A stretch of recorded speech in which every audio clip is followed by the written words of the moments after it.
Hey guys, in this video, I'll show you how to see Google Forms you submitted. Alright, let's begin. First of all, open any type of preferred browser on your PC and search for forms.google.com.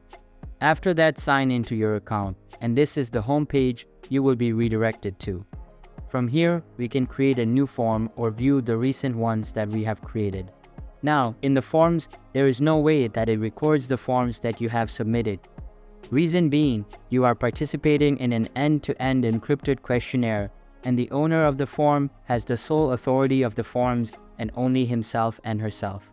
Now, we can see the responses to our forms if we go to a specific one. From the response section, we can see the responses to our forms because we are the owner. But the question at hand is, can we see the forms we have submitted in the past? The answer is not really.